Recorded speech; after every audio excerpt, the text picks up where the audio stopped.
5년 후 중국의 저자 전병서입니다. 저는 한국의 금융회사에서 한 25년 일을 했고요.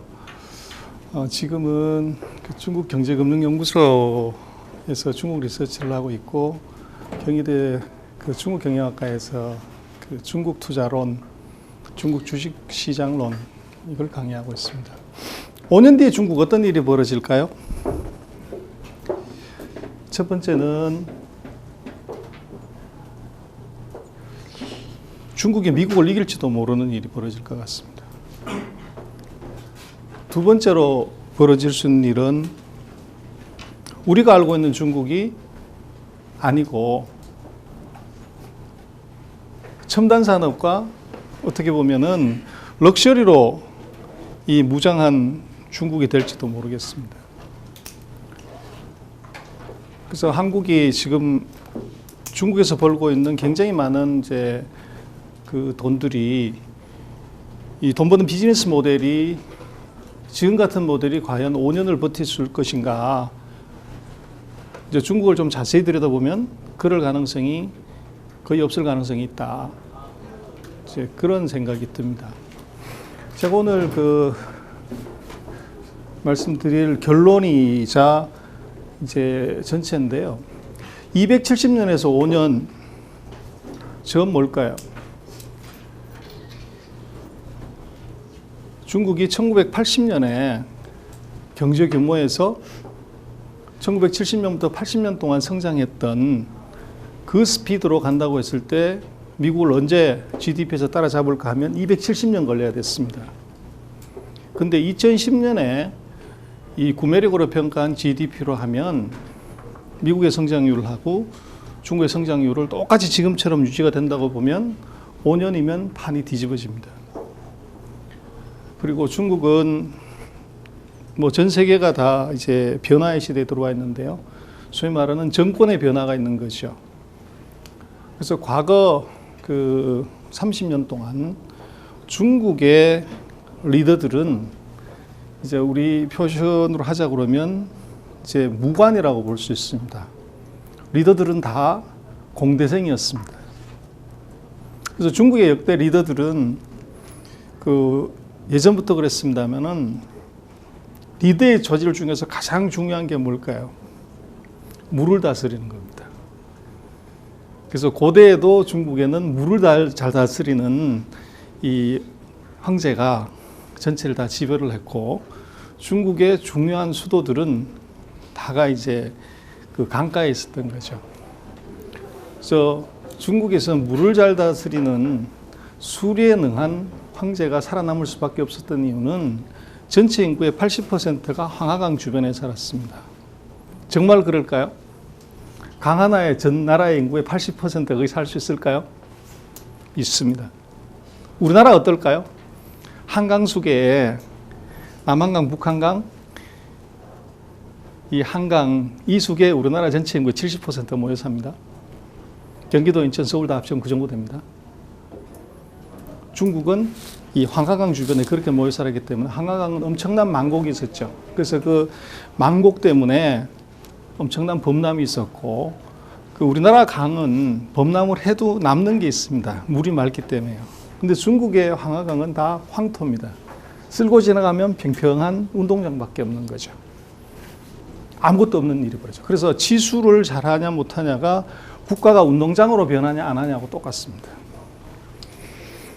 그래서 지금 21세기에 2012년에 중국의 황제는 이제 후진타오 주석인데, 후진타오 주석의 전공은 뭘까요?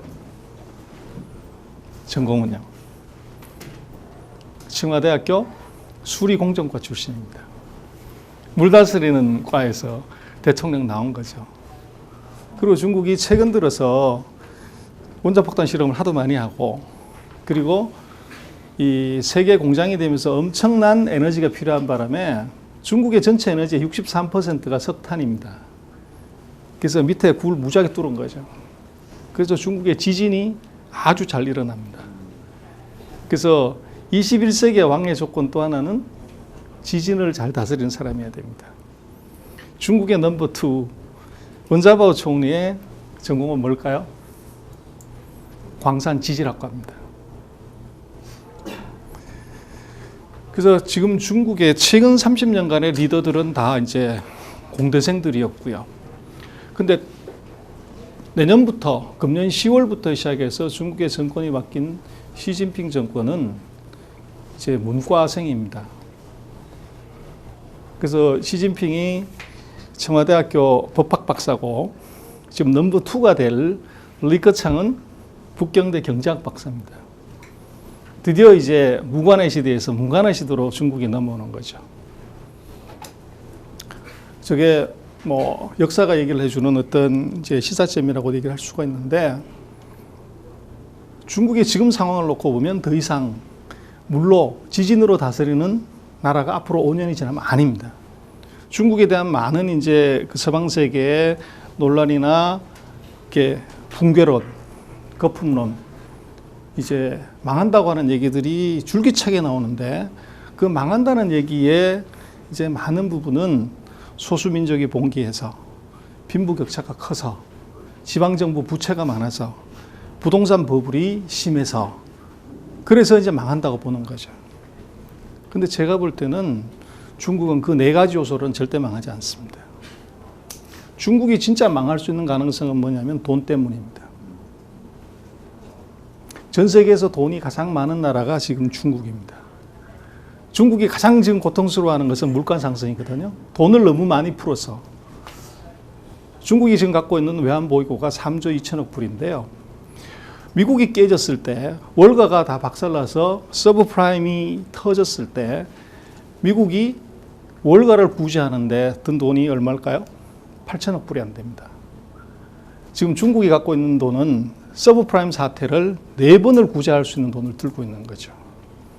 이 돈이 돌기 시작하면 내부 과열로 터집니다. 그리고 거기 또 하나, 물하고 돈은 사실은 같습니다. 흘러다니는 거죠, 이게. 근데 방향이 달라요. 물은 높은 데서 낮은 데로 흐르지만 돈은 낮은 데서 높은 데로 흐릅니다. 뭐가 낮은 데서? 금리가 낮은 데서 금리가 높은 데로, 성장률이 낮은 데서 성장률이 높은 데로 흐릅니다. 전 세계 한마니가 호진탐탐 노리는 지역이 전 세계에 딱 하나 있습니다. 미국, 유럽 다 제로 성장, 마이너스 성장. 일본 20년 동안 1% 성장, 제로 성장. 근데 전 세계에서 8%를 못하면 이건 죽는 줄 알고 10% 정도 가면 경기 과열이라고 생각하는 나라가 딱 한 나라 있습니다. 그 나라에 들어가서 돈 먹고 싶은 거죠.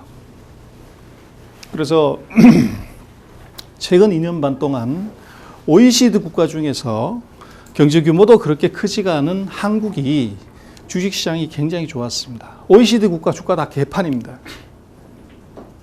근데 최근 2년 반 동안 한국 시장을 그렇게 아름답게 만들었던, 불꽃놀이 해줬던 섹터나 업종은 뭘까요? 차화정입니다. 칠공주, 4대 천왕, 그렇게 하는 주식시장에서 얘기하는 그 업종들의 공통적인 특징은 다 중국 관련되는 주식입니다. 차화정이라는 말은 그거는 미국 시장에는 없습니다. 유럽 시장에도 없습니다. 한국에만 있는 거죠. 왜 그랬을까요? 중국이 10% 가까운 성장을 하면서 차를 사면 보조금을 주는 지처시아장이라는 자동차 보조금 정책을 썼고, 가전제품 사면 보조금 주는 지하대엔 시아장이라는 정책을 썼고, 그리고 건자재, 집 질 때 들어가는 모든 내장재에 대해서도 보조금을 주는 지엔차이 지하장이라는 3가지 정책을 썼습니다. 그러다 보니까 어떤 일이 벌어졌냐? 중국이 차를 1,800만 대를 사고 집을 1,000만 채를 짓는 이런 일이 벌어진 거죠. 그럼 거기에 들어가는 중간재, 완제품, 중국하고 지리적으로 가장 가까운 한국이 최대 수혜를 본 겁니다. 그게 최근 2년 반, 3년 동안 한국 주식시장이 아름다웠던 진짜 이유입니다. 그래서 외국인들이 들어와서 한국 주식을 최근 3년 동안 한 50조 정도 사면서 한국 시장이 지수 2,000을 넘어가게 되는데, 왜 외국인들이 한국에 와서 주식을 샀을까요?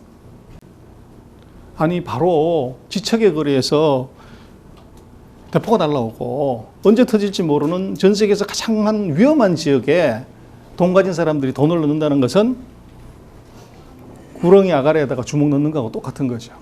그런데도 외국인들이 50조 이상을 집어넣었다고요. 이유가 뭘까요? 딱 한 가지입니다.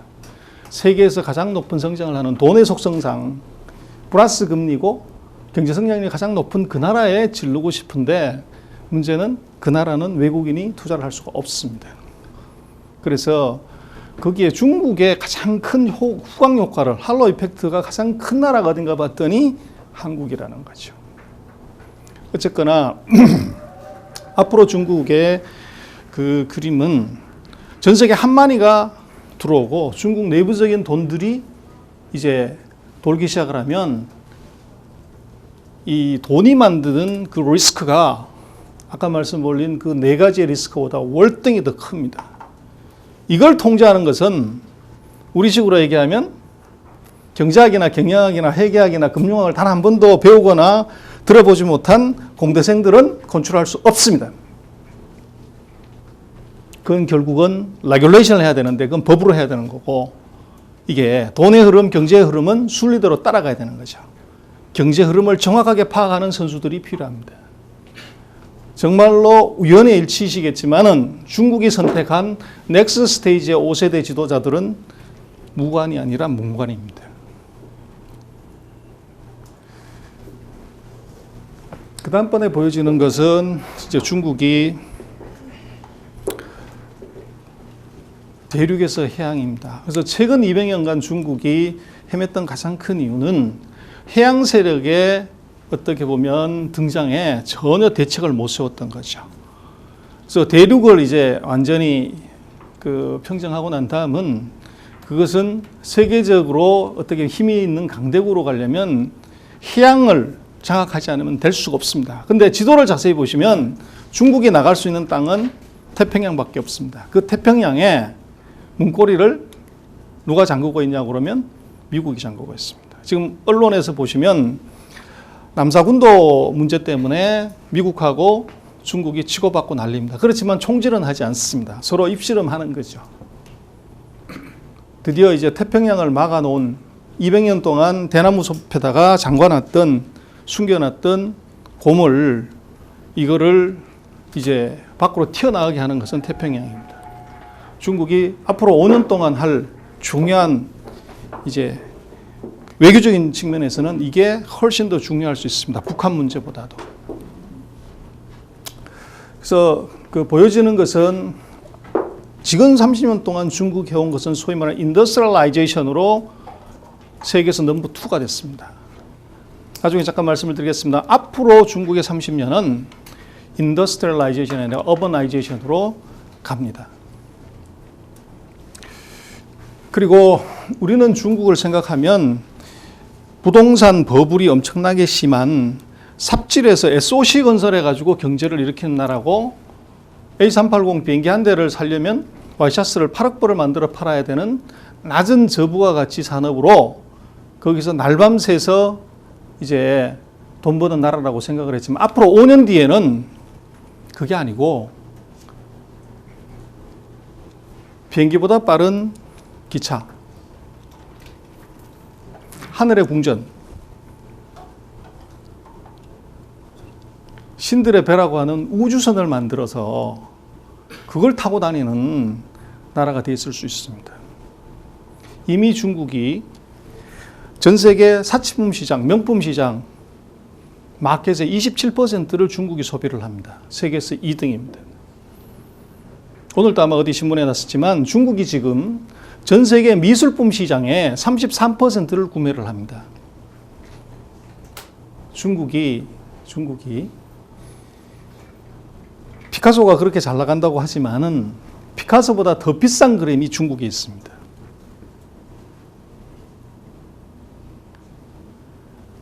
그래서 결국은 문화나 예술도 이제 돈이 좌지우지하는데 그게 소위 말하는 이제 컨텐츠의 소비인 거죠. 문화 소비가 이제 시작이 되는 겁니다. 그래서 결론은 이렇습니다. 한국 앞으로 뭐 나중에 조금 더 얘기를 드리겠습니다만은 중국의 소비 파워가 세상을 들이바꾸는 일이 벌어질 수 있습니다. 한국 전략 바꿔야 됩니다. 왜요? 한국 2차 대전 이후에 1950년 이후에 60년 동안 한국 경제는 3억의 미국 인구하고 6억의 유럽 인구를 상대로 하는 이제 수출 상품에서 우리 잘 먹고 잘 살았거든요. 근데 바로 우리 옆집에 13억이 먹고 쓰고 입고 하는 제 시장이 하나 들어선 거죠. 그래서 그 마켓이 우리뿐만 아니라 전 세계를 다 뒤바꿀 수가 있습니다. 저게. 아까 말씀드렸지만 지금 전 세계에 어떻게 보면 유명 명품 브랜드들이 중국인 디자이너를 채용하고 있습니다. 중국인 디자이너를 왜 채용했을까요? 아마 명품도 여러 개가 있지만 가장 자존심 센 명품이 악마가 입는 옷입니다. 프라다죠. 프라다가 유럽에서 상장을 안 하고 홍콩에다 상장을 했습니다. 왜요?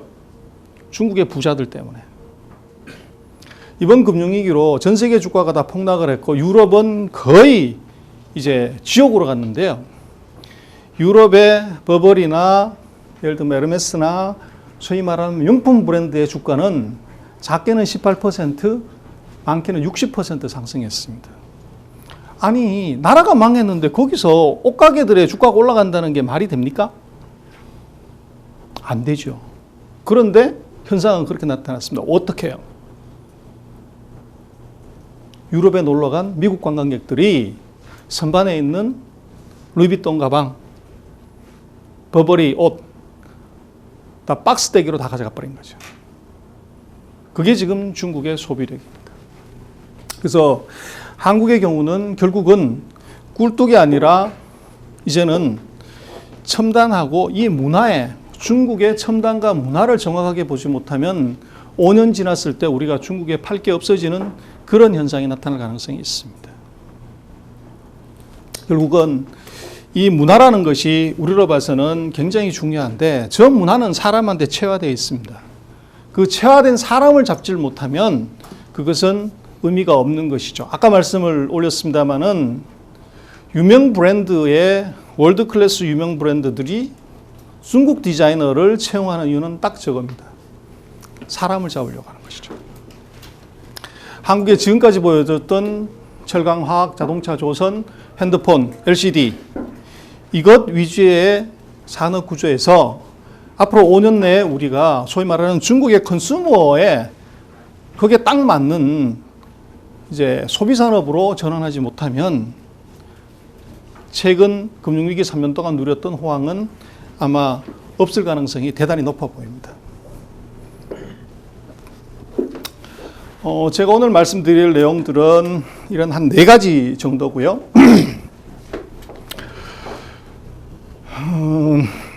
2012년 이후에 중국 참 복잡합니다. 제가 그림을 그려놨습니다만은 그 2010년, 2011년에 세계에 어떻게 보면은 공통적인 화두가 하나 있었다 그러면 그것은 위기인 것 같습니다. 위기요.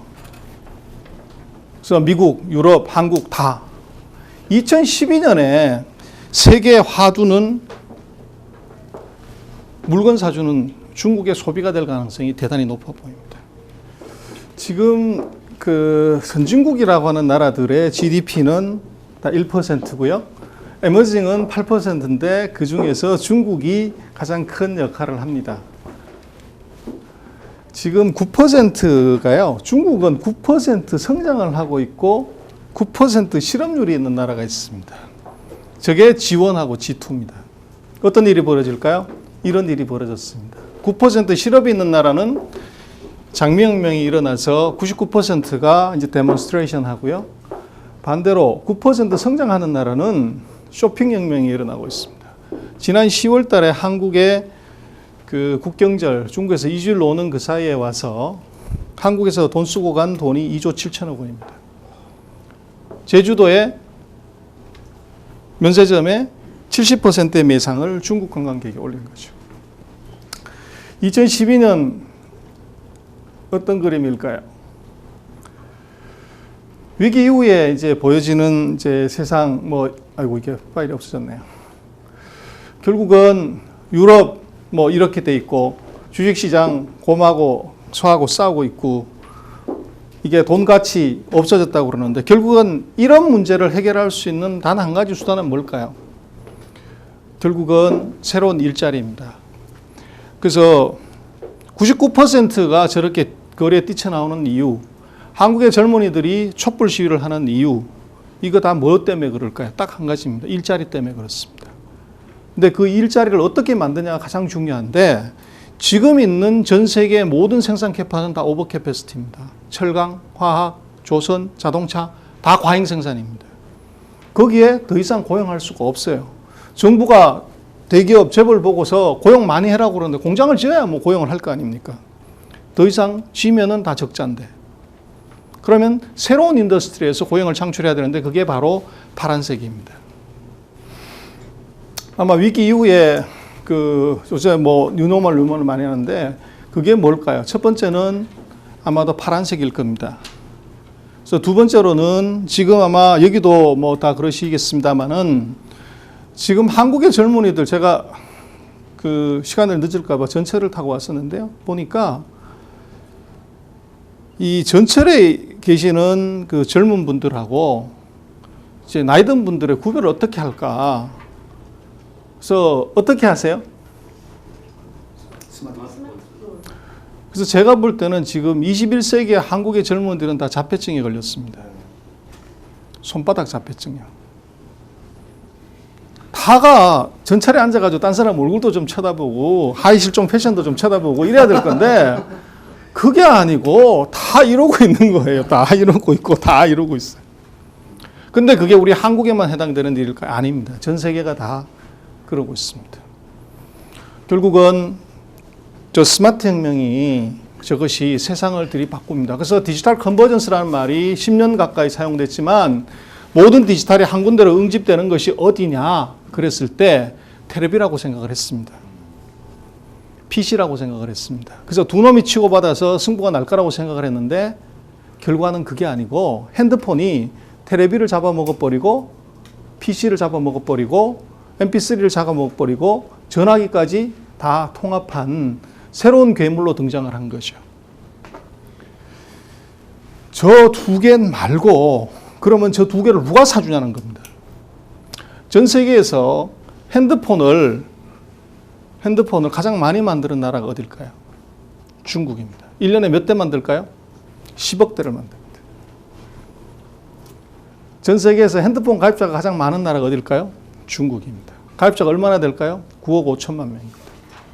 우리나라 SK텔레콤이 떼돈 번다고 그러고 KT가 올해로 대박 났다고 그러는데 한국의 이동통신 가입자 다 해도 한 4천만 명 건재릴 겁니다.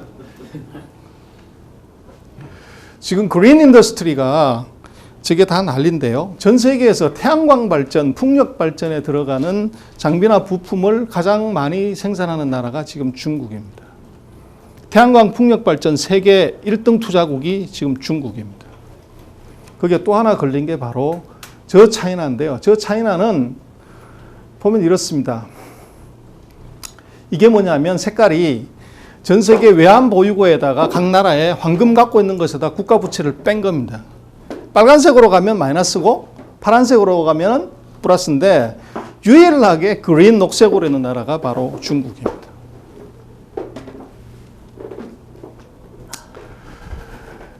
이 못 사는 중국이 정말로 시골에 사는 사람들이 그 도시로 나와서 저렇게 이제 구차하게 살던 사람들이 WTO 가입한 10년 만에 어떤 일이 벌어졌냐면 세계 그린 인더스트리, 헤비 인더스트리 뭐 다 포함해서 지금 2012년에는 세계 최고로 돈을 많이 가진 나라가 됐습니다. 유럽이 1조 유로 펀드레이징 하는데 거기서 1,000억 유로를 못 구해가지고 새벽 2시에 프랑스 대통령이 후진다오 대통령한테 전화해서 돈 좀 빌려달라고.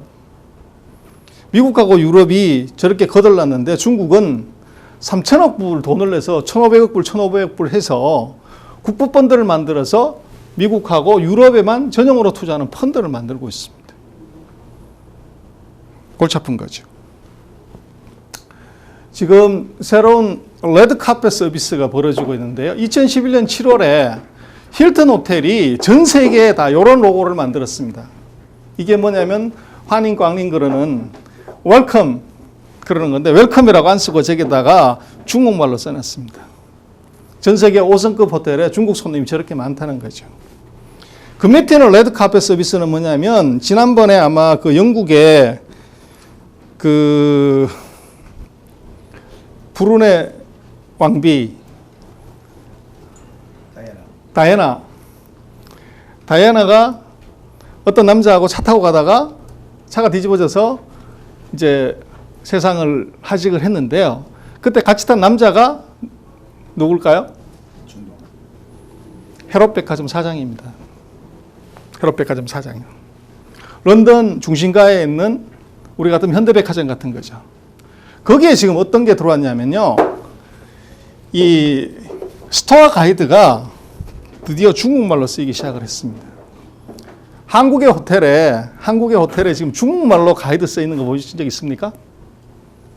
지금 이런 일이 벌어졌고 금년에 전 세계에서 7천억 이상짜리에서 4조짜리의 M&A 딜의 그 최종 주인은 다 중국이었습니다. 지금 VIP가 아니고 VVIP 나라가 하나 있는데요. 그게 바로 예전에는 영국이었고 얼마 전까지는 미국이고 지금은 중국입니다.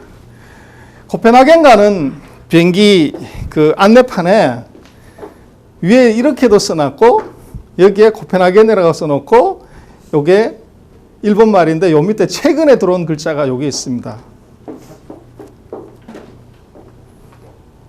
코펜하겐 출구라고. 저거는 중국인을 위한 겁니다.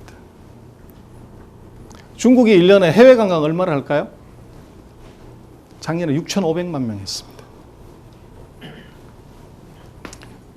그래서 지금 중국이 2020년 가면 관광하는 사람이 1억 명 될 거라고 지금 보고 있습니다. 1억 명 되면 전 세계 전세 비행기 다 내도 모자랍니다. 지금 보잉이라든지 그 에어버스 같은 경우에 최대로 비행기를 많이 사가는 데가 지금 중국입니다. 그래서 지금 9시 뉴스 전에 그 대한항공이 A380 비행기 날아다니는 호텔이다. 한꺼번에 550명 싣고 나르는 그거 광고하지 않습니까? 그 첫 기항지가 어딘지 아세요? 출발지가? 히드로공항이나 아니면 뉴욕공항이어야 될 거 아닙니까? 북경공항이었어요. 북경 수도공항에서 첫 번째 비행기 띄웠습니다. 왜 그랬을까요? 전 세계에서 해외 관광 제일 많이 가는 사람들이 중국 사람이기 때문에. 예전에는 중국 비행기 타면 위험했습니다.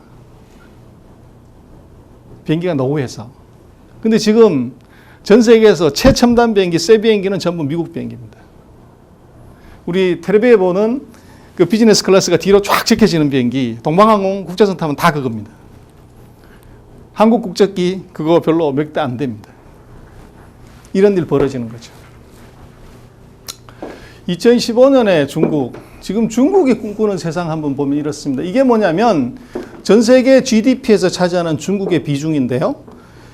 이 1800년대에 중국이 전 세계 GDP의 33%를 차지했습니다. 지금 미국이 한 25%, 이번에 떨어져서 한 20%밖에 안 되는데 이 150년 전에 중국의 GDP가 전 세계 3분의 1이었습니다. 그러다가 이게 줄을 잘못 서는 바람에 쭉 내려와서 1978년에 5%까지 떨어졌습니다. 세계에서 1등 하던 놈이 졸제 150등까지 떨어진 거죠. 근데 놀라운 것은 거기서부터 30년 만에 다시 2등으로 지금 기어 올라왔습니다. 그래서 우리가 기억하는 중국은 이 최악의 78년부터 시작해서 여기 있는 한 30년을 우리가 기억하는 거죠. 중국이 뭔 생각을 지금 하냐면 지금 있는 중국 그 사회주의 중국은 49년에 그 나라가 세워졌고 거기다 30을 더하면 1979년에 개혁 개방을 했습니다. 마켓 오프닝을 한 거죠. 그리고 거기다 30년을 딱 더해서 뭔 짓을 했냐 그러면 150등에서 2등을 했습니다. 그리고 거기다 플러스 30을 하는 2039년에는 세계에서 1등 하겠다는 겁니다. 그래서 중국에 이제 중국 사람들이 잘 생각하는 우리 중국이라고 생각하는 그 최고의 멋진 시대가 이 한당 이때입니다. 소위 말하는 이제 영웅이죠. 그리고 송나라 때부터 시작해가지고 이제 주자학 공부하기 시작을 하면서 소위 말하는 이제 먹물돌의 나라가 되는 바람에 문약해진 겁니다. 그리고 청나라가 들어와서 아편전쟁 이후에는 얻어 터진 중국이고 20세기에는 이제 투쟁을 한 중국이고 21세기에는 강대한 중국으로 가겠다는 겁니다. 중국 사람 얘기입니다. 그래서 지금 중국이 여기에 와 있습니다만은 우리가 지금 제가 볼 때는 2009년 이후의 중국하고 2009년 이전에 30년, 60년의 중국하고 앞으로 30년의 중국은 완전히 다른 중국입니다. 이 G150의 중국을 우리가 중국이라고 생각하면 큰 코 다치고 앞으로 중국은 사실은 G2로 대접을 해야 되는 거죠. 그래서 우리는 G 얼마입니까? 우리 G15등입니다, 우리. 근데 G15 하는 놈이 G2, G3를 손톱 밑에 때만큼도 안 하는 나라가 있습니다. 쪽발이들이, 왕서방들이. 근데 그게 G2, G3거든요. 근데 G2하고 G3하고 G15하고 차이는 하늘과 땅 차이입니다. 근데 중국이 지금 생각하는 앞으로 30년은 뭐냐면 G1입니다. 근데 그 G1을 할 때 어떻게 하냐? 미사일을, 핵무기를 개발하는 G1이라고는 절대 얘기 안 하고 이겁니다. 경제대국, 금융대국. 이렇게 해서 G1이 되겠다는 거죠. 그래서 저렇게 되면은 무슨 일이 벌어지냐 그러면 중국이 대국이 됐을 때 이미 이제 G2가 되고서 중국이 보여지는 욕망이 몇 가지가 있습니다. 대표적인 욕망이 뭐냐면 아까 말씀드렸던 바다로 나가는 겁니다. 두 번째는 이 석유에 대한 욕망입니다. 농업국가에서 공업국가로 들어가면서 엄청난 에너지 수요가 있고 지금 초식동물 농업사회였던 중국이 공업사회화 되면서 육식동물로 바뀌고 있습니다. 돼지고기 고단백질에 대한 욕망이 무지하게 강합니다. 그리고 가난뱅이가 G150 하다가 G2 하면서 지금 졸부 연습하느라고 명품에 올인하고 있습니다. 그리고 중국은 78년에 이제 애를 하나밖에 안 낳기 시작하면서 전 세계에서 가장 빨리 일어선 나라였지만 앞으로 전 세계에서 가장 빨리 늙어갈 수밖에 없는 나라입니다. 그러다 보니까 늙으면 뭐에 집착하냐면 집하고 애하고 약에 집착합니다. 그래서 대표적으로 지금 약에 중국이 목숨 거는데 대표적인 것이 바로 바이오입니다. 그래서 바다에 대한 욕심이 지금 남중국해로 번지고 있고 태평양으로 가고 있고요. 지금 미국만큼 중국이 1인당 석유 소비량을 간다고 그러면 사우디아라비아가 7개 있어야 됩니다. 그리고 지금 중국에서 고기를 얼마를 먹냐면요. 1년에 닭을 124억 마리를 먹습니다. 돼지를 7억 마리 먹습니다. 그래서 닭을 30cm라고 생각하고 돼지를 한 90cm라고 생각했을 때 저걸 다 줄을 세우면 닭을 가지고서 달까지 왕복 4번을 할 수가 있습니다. 오작교를 까치가 놓는 게 아니라 닭으로서 오작교를 4번을 놓을 수가 있는 게 바로 중국의 단백질의 수요입니다. 이걸 해결하려면 어떻게 해야 되냐? 그리고 지금 중국 사람들 고기 먹는 수준이 한국이나 선진국에서 엄청나게 낮습니다. 저거 어떡할래? 결국은 소위 말하는 이제 육종이죠. 바이오가 들어가야만이 저 문제 해결할 수 있습니다. 마지막으로는 약에 대한 겁니다. 그래서 불로초 저거 먹으면 안 죽는 늙지 않는 약. 진시황 때부터 2000년 전부터 찾아다니는 사람이 저 사람들이거든요. 근데 결과는 뭐냐? 결과는 불로초는 제주도에 있는 것이 아니라 어디에 있었을까요? 찾았습니다. 불로초. 황우석 박사가. 자기 배꼽 밑 5cm 아래에 있었던 거죠. 거기서 줄기세포 채취해서 갖다가 놓으면 이 파란 짝을 다시 만들어서 붙일 수도 있고 이빨도 다시 만들어서 그대로 이식할 수가 있는 거죠. 중국이 지금 가는 그림은 60년 동안, 지금까지 63년 동안 잠자던 용이 슬슬 올라가고 있습니다. 그래서 이 중국의 대표적인 이제 국가를 디자인한 중국 경제 설계사라고 하는 덩 샤오핑이 뭔 얘기를 하냐면 도광양회라고 어둠 속에 숨어가지고 기회를 노려라. 그래서 그 유지를 받들어서 이때까지 30년 동안 그렇게 했습니다. 근데 넥스트에 향후에 5년에 들어온 아까 말씀드렸던 문과 출신의 두 사람들은 어떻게 할까요? 돈이 말을 합니다. 돈이요. 요즘 중국이 미국에 대해서 예전 같았으면 꼼짝 못했을 건데 미국이 뭐라고 그러면 뭐라고 그럴까요?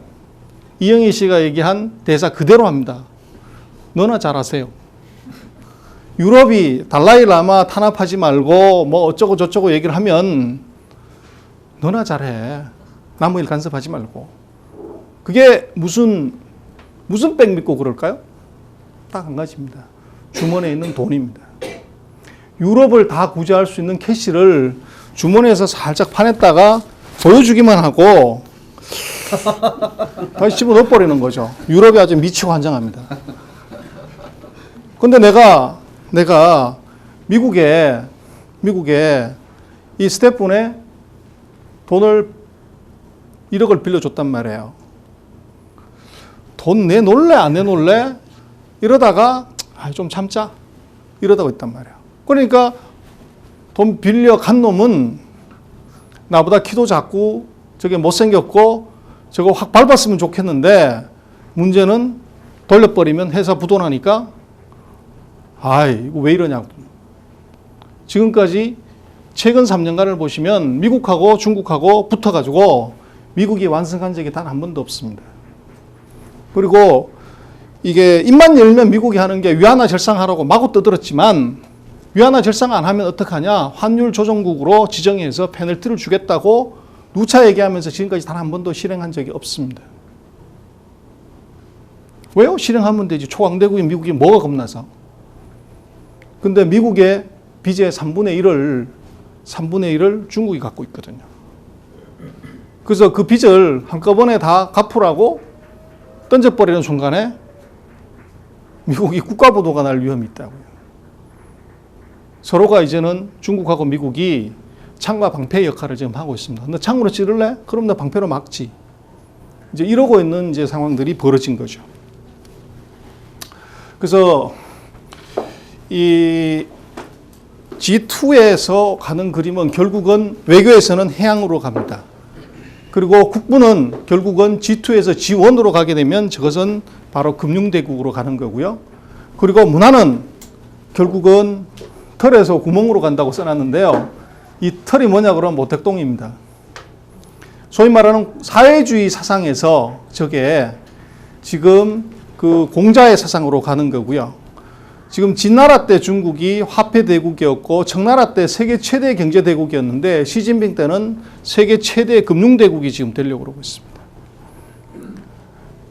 그리고 지금 등소평 모택동의 사회주의 사상이 결국은 총괄든 붉은 전사였다 그러면 시진핑 시대 중국은 아이패드를 든 공자입니다.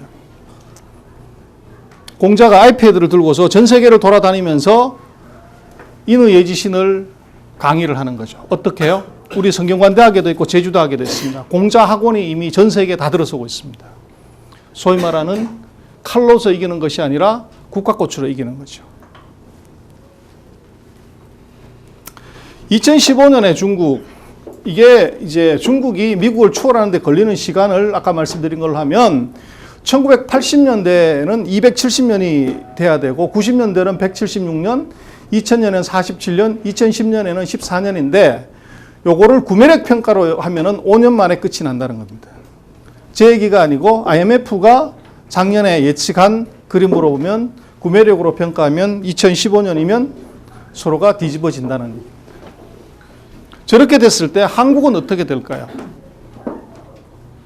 힘센 놈 옆에 있으면 결국은 쥐어박힙니다. 중국이 G2가 아니라 G1이 됐을 때 한국 굉장히 리스크해지는 거죠. 역대로 우리 2000년 역사를 놓고 봤을 때 중국이 빌빌거렸을 때 우리가 좋았지 중국이 초강대국이 됐을 때 우리가 편했던 적이 단 한 번도 없습니다. 통일신라가 통일은 했지만 한반도의 영토를 3분의 2로 줄였습니다. 외세의 힘을 빌려서 통일을 한 거죠. 누구?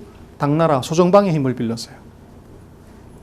그래서 역대로 그렇게 놓고 보면 중국이 강대국이었을 때 사실은 지금 우리나라에서 여러 가지 이제 뭐 역사적인 이제 잔재를 갖고 얘기를 하지만 당나라 때부터 우리가 중국에다 공려를 보냈습니다. 고려시대 찔레꽃의 사연이 바로 공려의 아픈 기억이죠. 저게. 그리고 근대에 넘어와서는 일본이 한국을 점령하면서 위안부 할머니 문제가 생긴 거죠. 근데 그것이 정말로 20세기에만 있었던 일일까요? 아닙니다. 600년, 700년 이후에 한국에서 중국에 대해서는 그런 일이 항상 벌어졌는데 그때는 중국이 다가 G1이었을 때죠.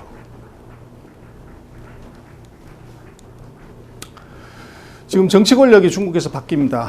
그래서 중국은 이 한번 칼자루를 잡으면 5년 연입해서 10년을 가는데요. 그림이 잘 안 보입니다만 조명 때문에 전방 5년은 성장률이 높고 후반 5년은 성장률이 떨어집니다. 후진타오 마찬가지로 이렇게 내려갔기 때문에 2012년은 후진타오 정권의 마지막 해입니다. 성장률 떨어질 수밖에 없습니다. 그래서 중국은 어떤 그림으로 가냐 그러면 세대를 넘어가서 대통령을 지정을 합니다. 지금 중국의 대통령이 후진타오 주석은 등소평이 지정을 했습니다. 지금 후진타오 다음번에 대통령이 될 사람은 시진핑인데 이 사람은 장쩌민이 지목을 했습니다. 그러면 넥스트에 시진핑 다음에 누가 될까요? 저건 후진타오한테 지명권이 있습니다. 바로 리커창입니다. 그래서 중국은 이런 형태의 사실은 정권의 평화적 교체가 있습니다. 그래서 엄밀하게 말하면 중국은 정권 교체는 아닙니다. 왜요? 중국은 야당이 없습니다. 그래서 같은 당, 예를 들면 지금 우리나라로 치자면 한나라당, 집권당에 이 당수가 서로 핸드오버 해주는 거죠.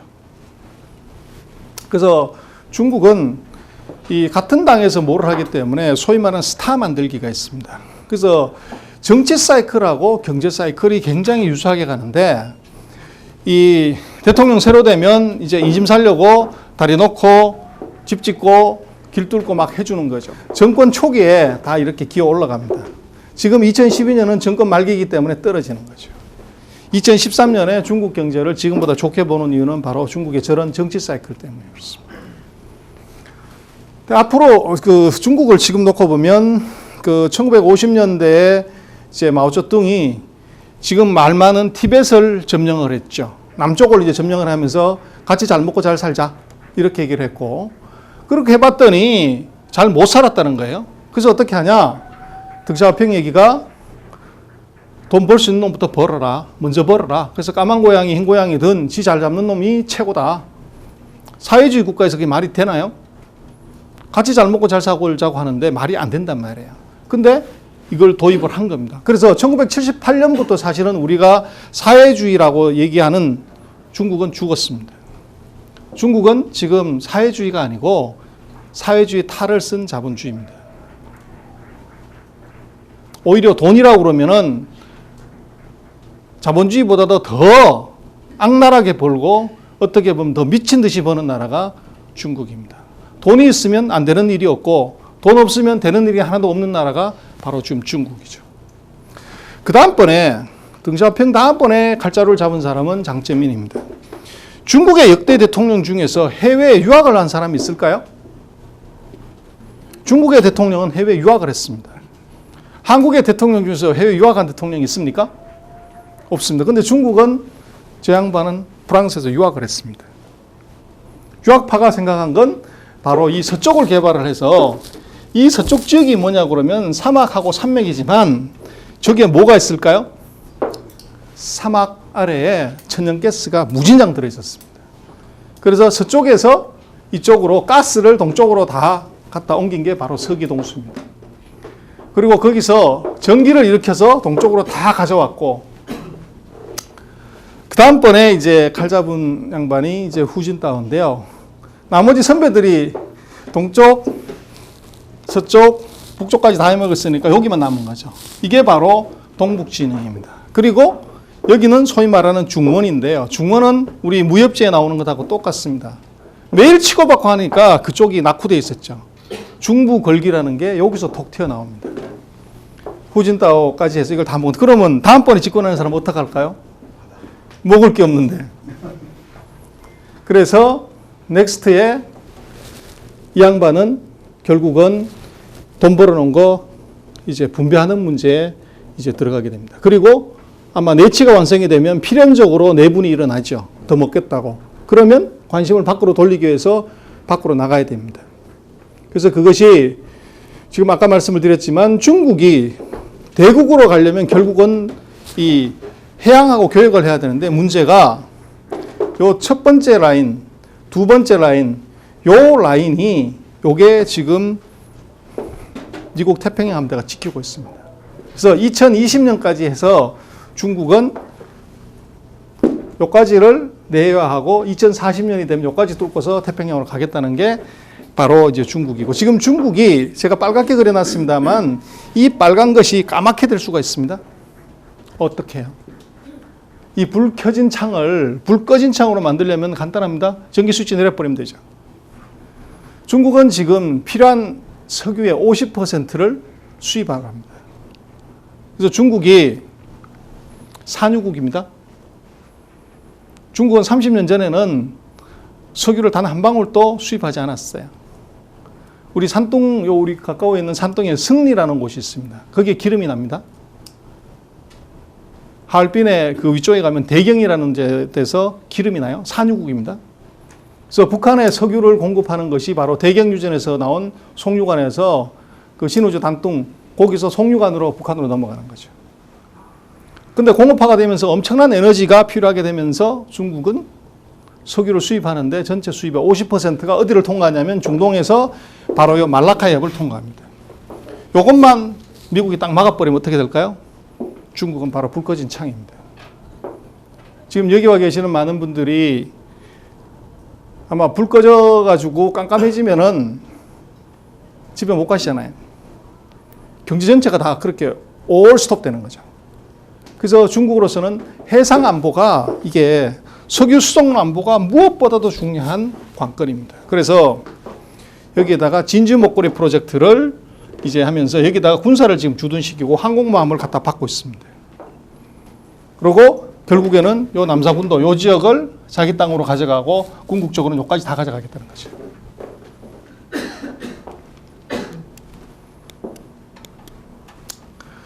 또 하나 지금 중국의 이제 고민은 바로 저런 겁니다. 세계 넘버 2지만 작년에 중국에서 시위가 18만 건이 일어났고, 그래서 그 후진타오 주석은 아침에 일어나면 도대체 오늘 시위가 몇 군데 일어났는가 그거부터 보고를 받는다는 거죠. 우리 이명박 대통령은 일어나시면 물가가 얼마나 올랐는가 보고 받지만 저게. 그래서 중국의 소위 말하는 이제 빈부격차를 얘기하는 지니 계수가 0.5를 넘었다는 거예요. 그렇게 되면 분배 욕구가 무지하게 강해지는 거죠. 그래서 이 문제를 어떻게 해결할래? 그래서 앞으로 5년 동안 중국이 이 문제를 이제 해결하는 것에 그 그림을 이렇게 잡고 있습니다. 작년에 중국이 1500페이지에 가까운 보고서를 냈는데 그게 앞으로 중국의 5년 동안 흘러갈 방향입니다. 그게 12차 5개년 계획인데요. 거기에 1500페이지 안에 복잡하게 써놨는데 제가 보니까 딱 이 두 가지예요. 하나가 뭐냐면 내수 확대를 통해서 성장을 하겠다는 거고, 또 하나가 이 중국의 지금까지 없던 신성장 산업을 통해서 경제를 일으키겠다는 겁니다. 그래서 중국은 전 세계 나이키 운동화가 다 중국에서 만들어지는데 중국 안에 있는 모든 운동화 공장의 이익을 다 합쳐도 나이키 한 개 회사의 이익이 안 됩니다. 중국에서 차를 전 세계적으로 가장 많이 재배하고 가장 이제 차 강공을 많이 하는데 중국에 있는 모든 차 공장 회사들의 이익을 다 합쳐도 립톤 티백 만드는 립톤 차 회사 한 개의 이익에도 못 미칩니다. 이런 산업 구조로서 이게 외부 충격이 조금만 있으면 바로 거들나는 거죠. 그래서 중국은 환율이, 위안화 환율이 이게 환율이 아닙니다. 뭘까요? 실업률입니다. 중국의 환율은 실업률이에요. 왜요? 위안화 환율이 5%만 절상이 되면 순이익률이 5%가 안 되는 경공업, 우리 지금 남대문에 있는 수많은 액세서리, 소품, 이거 다 중국에서 이웃시장에서, 온조시장에서 만들어 오는 거거든요. 그거 환율이 5%만 절상이 되면 다 스톱입니다.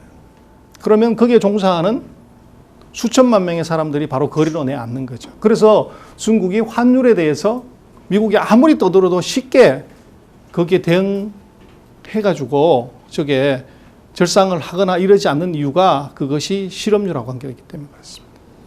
그래서 이걸 어떻게 뜯어 고칠래? 그리고 앞으로 지금 중국이 최근 30년 동안 그렇게 잘했던 가장 큰 이유는 싼 노동력이었습니다. 노동 인구가 진입을 했는데 아까 말씀 올린 것처럼 중국은 78년부터 우리로 얘기하면 산하 제한이죠. 한 자녀 갖기 운동을 했기 때문에 2015년 정도가 되면 더 이상 노동 인구가 늘지 않습니다. 그럼 어떻게 되냐? 인건비가 올라갑니다. 그러면 2015년을 기점으로 해서 중국은 지금까지 해왔던 노동집약적인 산업에서 경쟁력은 완전히 없어지는 거죠. 그게 이제 루이스 터닝 포인트라고 얘기를 하는데 그걸 막으려면 어떻게 하면 되냐? 한 사람이 벌어서 1000명이 밥 먹으면 되죠. 소위 말하는 고부가 가치 인더스트리를 만들면 되죠. 미국이 저렇게 이제 헤매고 있고 그렇지만 미국의 제일 큰 문제는 푸드 쿠폰이 없으면 밥 먹는 사람이 4,900만 명입니다, 지금. 미국 소비가 왜 빨리 안 살아나냐, 미국 집값이 왜 안 살아나냐는 4,900만 명이 다 거지되어 있기 때문에 그런 거죠. 근데 문제는 그 4,900만 명, 그리고 미국에서 대학 나와서 아마 한국에서 MBA 하러 간 수많은 이제 우리 유학생들이 미국에서 아이비리그 나왔으면 거기서 취직하면 될 건데 한국의 여의도 바닥을 어슬렁거립니다. 인터뷰하러 줄 서는 거죠. 왜요? 젊은이 고용을 못 합니다. 그럼 미국의 저 어려움을 구제해 줄 수 있는 건 뭘까요? 딱 한 가지입니다. 뭘까요? 애플입니다.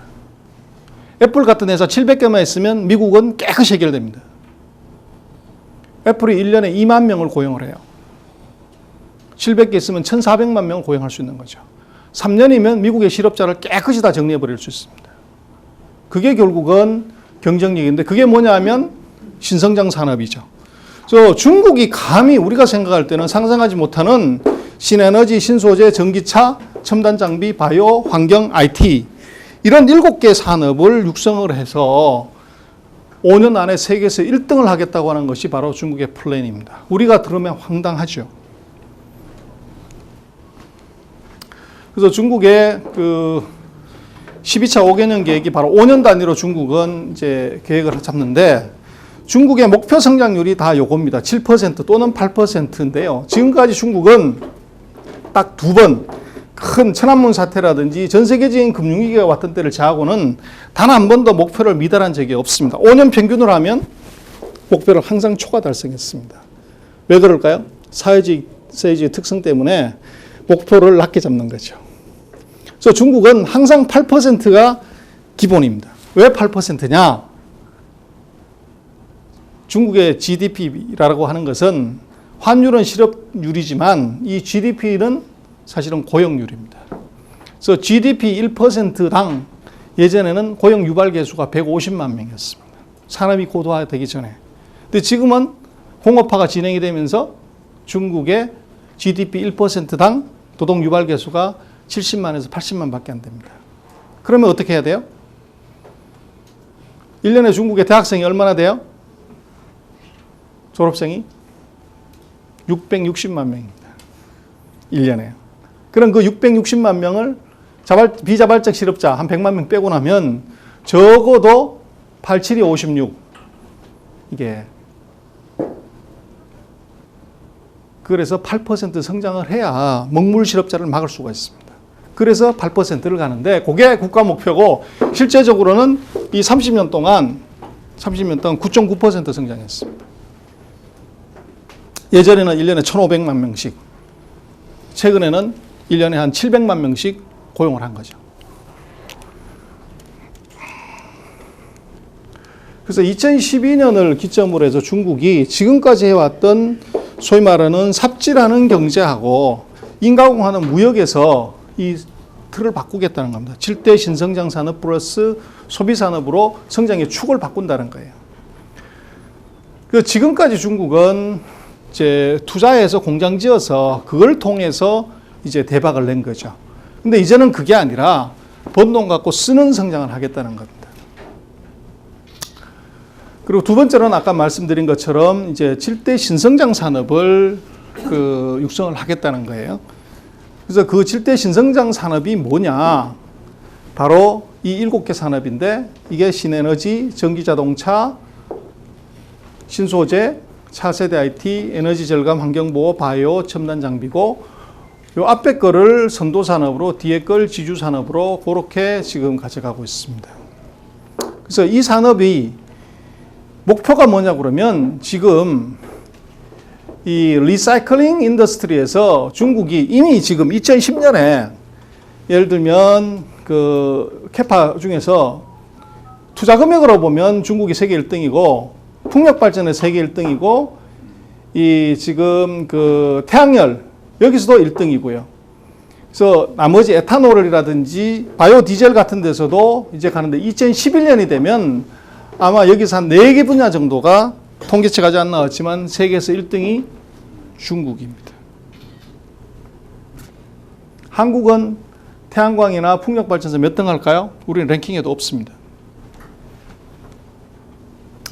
중국이 앞으로 12차 5년 동안에 투자를 얼마를 하냐고 그러면 5년간 3,500조 정도를 투자를 합니다. 그래서 연평균 600조 정도인데 저 600조는 우리나라 예산의 2배 정도 되는 금액입니다. 그래서 이 인더스트리가 새로 생기는 거죠.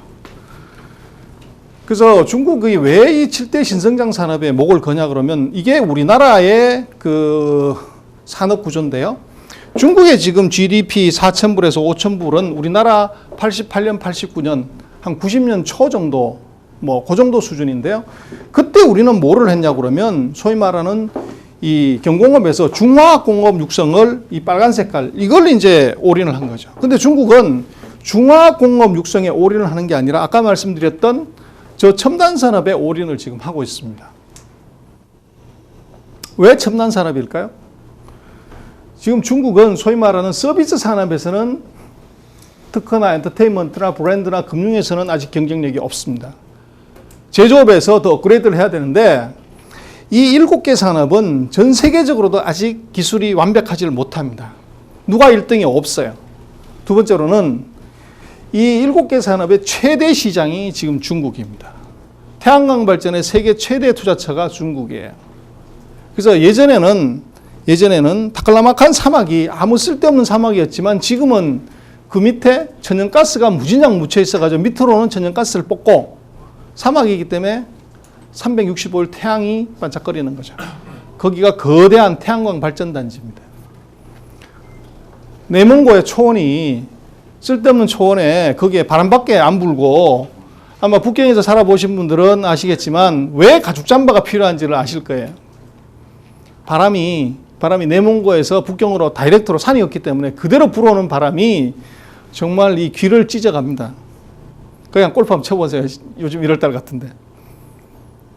근데 그 내몽고의 그 바람 센 초원이 이게 풍력 발전의 최적의 조건을 가진 단지가 됐죠. 그래서 거기에 투자를 하는 것이 지금 중국입니다. 그래서 최근에 태양광 발전을 하려면 폴리실리콘이 있어야 되는데 폴리실리콘의 최대 수요처가 독일이었습니다. 근데 독일이 이번 금융위기로 나라가 다 거들나게 생겼으니까 태양광 발전을 투자를 못했던 거죠. 그래서 전 세계에 폴리실리콘 가격이 폭락을 했습니다. 한국의 폴리실리콘 회사도 다 박살이 났고요. 주가도 반토막 이양 났는데 근데 그거 보고서 화장실에서 웃는 놈이 있습니다. 누굴까요? 중국입니다. 중국이 똑같이 5기가와트를 원래 발전소를 채우려고 그랬는데 이게 가격이 폭락하는 바람에 똑같은 돈으로 10기가와트를 지금 짓게 생긴 거죠. 전 세계에서 이번 폴리실리콘 가격 폭락으로 태양광 발전을 당초 예상보다도 훨씬 더 많이 할 수 있는 게 지금 중국입니다. 그리고 이 7개 분야에서는 중국이 자기네가 1등할 수 있다고 보는 거죠. 그리고 중국이 표준을 정할 수가 있다는 겁니다. 지금 이 7개 산업에서는 전 세계적인 표준이 아직 없습니다. 그리고 중국이 단숨에 서방 세계를 추월할 수 있는 게 바로 이 7개 산업이라고 보는 겁니다. 그래서 태양광, 풍력 이거는 이미 1등을 들어왔고, 지금 자동차를 보면요. 자동차가 1년에 1,800만 대가 작년에 팔렸는데요. 1,800만 대가 얼마나 큰 대수일까요? 지금 우리 서울시내 차 많잖아요. 우리나라에 있는 차가 전부 몇 대일까요? 1,800만 대가 안 됩니다. 1,700 몇만 대입니다. 당구내리로 지금까지 굴러다니는 차 다 합쳐도 1,700 몇만 대인데 중국은 1년에 팔리는 차가 1,800만 대입니다. 그래서 문제는 이 1,800만 대가 거기서 그치는 게 아니라 이 1,800만 대가 거기서 뿜어내는 배기가스는 엄청난 거죠. 대기오염의 43%가 자동차 배기가스입니다. 북경, 상해, 심천 가보면 우연 이유가 다 배기가스 때문에 그렇죠. 지금 석유를 먹는 자동차에서는 세계적인 경쟁력이 없습니다. 지금 중국 가보시면은 아마 상해든 북경이든 가보면 차 10대 앞에 굴러가면 거기에 BMW, 벤츠, 아우디가 6대, 7대 됩니다. 안 믿어지시겠지만. 우리나라 차 10대 중에서 요즘 차가 좀 많아져서 그렇지만 서울은 그래도 10대 한두 대 정도는 외제차인데 시골 가면 아예 외제차가 없죠. 중국은 전 세계 명차들의 백화점입니다. 다 있습니다. 중국은 석유 먹는 이 자동차에서는 경쟁력이 없다고 보는 거예요. 그래서 다 와라 이거예요. 그 대신 공장은 중국에 지어라. 그래서 BMW, 저게 로엔드들은 전부 메이드 인 차이나입니다. 벤츠, 아우디 8은 유럽에서 조립해 온 거고 그 이하들은 다 중국에서 만듭니다. CKD 한 거죠. 그래서 중국이 2015년에 전기 자동차를 50만 대, 2020년에 500만 대를 만들려고 합니다. 그러면 세계에서 1등입니다. 그래서 중국이 전기 자동차에 왜 그렇게 목을 맬까요? 이유가 있습니다. 전기 자동차는 단순한 전기 자동차가 아니고 그 전기 자동차는 태양광 발전, 풍력 발전에 아주 중요한 배터리입니다. 밤에는 어떡할래요? 태양광 발전이 안 되면. 낮에는 발전하는 거 좋은데 그거에다 보관해야 될 거 아닙니까? 바람이 매일 부는 게 아니라 오늘은 바람 불었다 내일 바람 안 불면 어떡해요? 전기가 끊어져 버리는데? 그럼 그걸 어디다 저장해야 되지 않습니까? 그래서 지금 쓰고 계시는 이 핸드폰도 지금 쓰실 수 있는 게 집에다가 전원을 갖다 꼽는 게 아니라 이걸 들고 다니시면서 쓰실 수 있는 딱 한 가지죠. 충전해서 쓰시는 거잖아요. 그래서 낮에 태양을 이게 배터리를 충전을 해서 써야 되는데 어디다 하면 차에다가 충전해 놓는 겁니다. 그리고 밤에 그 차에서 전기를 뽑아가지고 밤새도록 전기 쓸 수 있는 거죠. 전기차 한 대에 들어가는 배터리 양은 여러분들 갖고 계시는 핸드폰 6,300개 분량입니다. 6,300개 정도면은 하루 저녁 전기 충분히 쓰죠. 그래서 자동차가 핸드폰 배터리하고 똑같은 역할을 합니다. 그래서 전기 자동차에 올인하는 겁니다. 그 상하이에서는 지금 그 집을 사면 전기 자동차 한 대를 공짜로 줍니다. 그리고 중국에서는 전기 자동차 한 대를 사면 중앙정부가 6만 위안, 우리 돈으로 한 1,000만 원. 지방정부가 또 6만 위안에서 12만 위안을 줍니다. 2천만 원을 줘요. 그래서 전기 자동차를 사면은 차 안에 있는 배터리 값은 국가가 대주고 나는 차 껍데기만 사면 됩니다. 그럼 차 팔리겠습니까? 안 팔리겠습니까? 팔립니다. 근데 그게 다 정부 보조금이에요. 전기 자동차에서 중국이 과연 세계 1등 할 수 있을까? 1등 할 가능성은 대단히 높습니다. 작년에 상하이 엑스포 가보신 분 계세요? 혹시 계세요? 엑스포에 그 안에 셔틀버스 다니죠? 그 셔틀버스가 전기 버스입니다. 그거. 전기 자동차 우리 조그만한 티코 같은 거 지금 현대차에서 만들었잖아요. 그게 아니고 전기 버스를 만들어서 이미 타고 다니는 데가 중국입니다. 지금 항저우나 이런 데 가보시면 버스가 색깔이 초록색으로 된 버스가 있어요. 그것은 하이브리드 버스입니다. 지금 토요타 프리우스 구혜선이가 광고하는 그 프리우스는 하이브리드잖아요. 하이브리드 자동차를 일본이 만드는데 중국은 이미 하이브리드 버스를 만들어서 타고 다닌다고요. 골치 아픈 거죠. 그래서 저런 측면에서 중국이 이제 세계에서 1등 할 수 있는 거를 생각을 하는 거고, 지금 그 중국에서 가장 빠른 고속철도가 480km입니다. 제가 지지난주에 그 난징에 출장 갈 일이 있어서 갔는데, 난징까지 상해에서 한 4시간 좀 더 걸리거든요. 고속철도 딱 타니까 1시간 10분이면 가더라고요. 그래서 지금 중국에서 지난번에 그 상해에서 북경 가는 고속도로가, 그 고속철도가 사고 나서 뭐 200명이 죽고 뭐 이랬는데, 그래서 사고 나니까 그 고속철도를 땅에 파묻어 버렸죠. 그래서 이제 얘기는 속도를 좀 줄인다. 그래서 저는 좀 쫄아서 같이 간 중국 분한테 물어봤죠. 야, 안전하냐? 그랬더니 그 친구 얘기가, 너 지금 카이 완샤워 하냐고. 그리고 스피드 얼마나 좀 줄였다며. 그랬더니 뭐 언론에서 한 300km 달린다고 그러던데, 그 360km 달리는 차거든요. 그래서 제가 딱 타고서 저는 아무 생각 없이 속도 스피드만 쫙 봤죠. 1등석에 앉아가지고. 몇 킬로로 갔을까요? 371km 달리더라고요. 정규속도 360보다 더 빨리 가더라고요. 왜 그게 가능할까요? 우리는 300km짜리 갖고 들어와도 우리 KTX 타면은 저게 200 몇 킬로, 잘 가봐야 290km 이렇게 가잖아요. 이유가 뭐예요? 이유는 딱 한 가지죠. 뭐. 우리나라 고속철도는 지도를 봐도 이렇게 돼 있잖아요. 부산까지 가는 거. S커브 아니에요. 근데 중국의 상해하고 북경 고속도로, 고속철도 보면 지도에서 똑바로 돼 있습니다. 지도에서 똑바로 돼 있다는 것은 실제로는 어때요? 정말 직선입니다. 우리는 곡선이고 중국은 직선의 이유는 뭐예요? 딱 한 가지죠. 중국 기업의 재무제표에는 토지라는 항목이 없습니다. 우리나라 기업 재무제표의 가장 큰 항목이 토지잖아요. 중국에는 토지라는 항목이 없어요. 왜요? 토지는 다 국가 거기 때문에. 우리가 고속철도를 짓거나 고속도로를 건설할 때 그 건설비보다 돈이 더 많은 건 뭡니까? 토지 보상비입니다. 근데 중국은 다 국가 거기 때문에 오늘부터 여기 강남역 사거리 여기다 연못 파버리고 거기다 골프장 하나 지어 그러면 여기다 이사 가야 돼요. 대토만 해주면 되니까. 그래서 고속철도를 일직선으로 똑바로 만들 수가 있는 거죠. 그게 중국이 전 세계에서 SOC를 가장 빨리 가장 효율적으로 건설한 이유입니다. 근데 문제는 이렇게 똑바로 가게 되면 어떻게 돼요? 속도가 무지하게 나죠. 들이받으면 사고도 그만큼 크게 나는 겁니다. 우리는 들이받아봐야 한두 사람 다치는 것에 끝나지만 중국은 그런 빠른 속도로 가기 때문에 우리나라 고속철도에 2배 속도로 달리면 어떻게 됩니까? 부딪히면 200명 죽은 거는 약과죠, 뭐, 저게. 근데 중국이 지금 486km짜리 고속철도가 지금 있고 내년에는 586km짜리가 나옵니다. 그게 얼마나 빠른 거냐면, 여러분들 비행기 타시면 비행기가 이제 이렇게 붕 올라가서 이륙해가지고 이 고도 딱 잡고서 그때부터 이 기장이 나 캡틴 누군데 지금 뭐 이제 샬라샬라 얘기할 때 그때 이 사람 운전 안 하는 거 아닙니까? 그때 뭐예요? 항공기까지 틀어놓고 자기도 놀잖아요. 그럴 때 이제 방송 한번 하는 거잖아요. 그때 속도 얼마 달려요? 그때 얘기할 때 시속 몇 킬로 달린다고 얘기해요? 600km요. 시속 600km 달립니다. 근데 중국의 고속철도가 580km 달리는 고속철도가 내년에 나온다는 거예요. 그러면 보통 비행기가 이렇게 뜰 때 우리 제주도 가는 것보다는 더 빨리 다닌다는 거죠.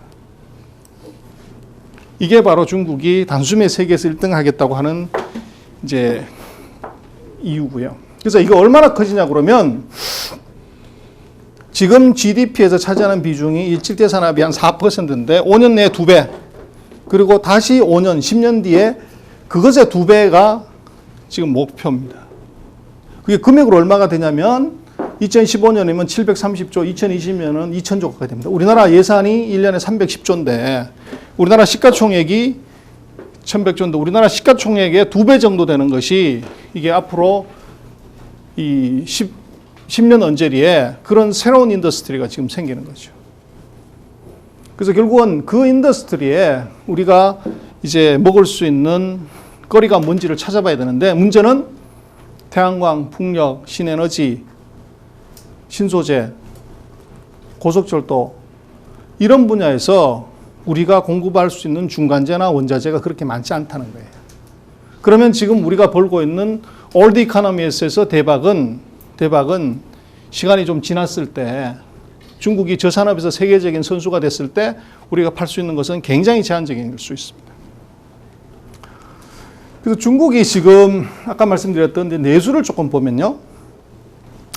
아까 말씀드렸던 것처럼 중국이 어떤 이제 지금 문제가 생겼냐 그러면 경제 성장률을 가져가는 데 있어서 투자하고 아마 경제학 배우신 분은 아실 건데 국민소득이라는 건 소비하고 투자하고 수출하고 정부 지출을 합친 건데요. 최근 3년 동안 중국은 이 투자하고 정부 지출을 왕창 늘려서 경기를 맞췄습니다. 그래서 얼마를 질렀나 그러면 정부 지출을 4조를 질렀고 투자를 10조를 갖다가 질렀습니다. 그렇게 했더니 무슨 일이 벌어졌냐면 전 세계에서 GDP 대비해서 돈을 가장 많이 풀었어요. 더 이상 돈 풀면은 이제 폭동이 일어나는 거죠. 전 세계에서 가장 높은 정도로. 그리고 그렇게 왕창 풀었더니 어떤 일이 벌어졌냐 그러면 바로 지방정부에 부실이 생겼고, 그러니까 지방정부가 한 10조를 갖다 투자를 했거든요.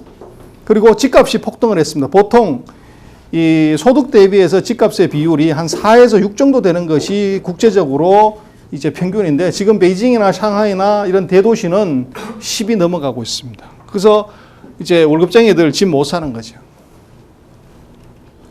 그래서 결국은 경기는 이제 다시 꺾어지기 때문에 부양을 했는데 어떻게 하냐? 중국이 생각하는 게 바로 이 두 가지입니다. 이 두 가지의 첫 번째 그림이 뭐냐면 중국은 GDP는 9%밖에 성장하는데 재정 수입은 20%씩 성장합니다.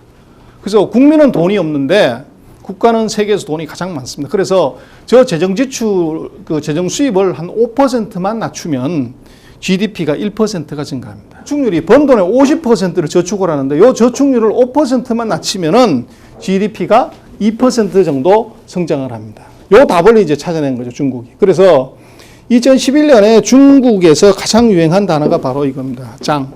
중국말로 상승한다. 모든 게 자산 가격 다 올라갔고 물가 다 올라갔다는 거죠. 근데 2012년에 중국의 화두는 바로 세금입니다.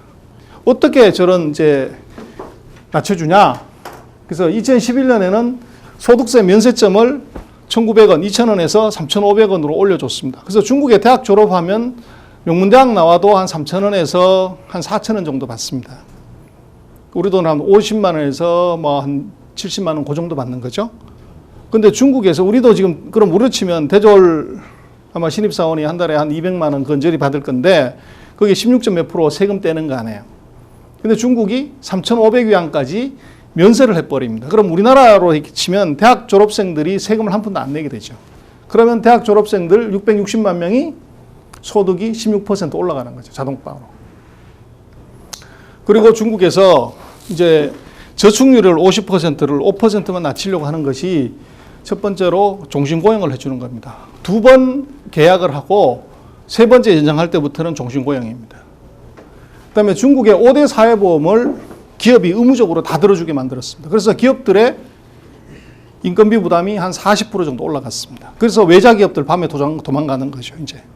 중국에서 더 이상 노동 집약적인 대도시에서는 외자 기업이 살아남을 수 없는 구조가 바로 여기 생긴 겁니다. 그래서 그 다음번에 이제 2012년에 뭘 하냐면 세금이라고 이름 붙은 거 다 낮춰주고 있습니다.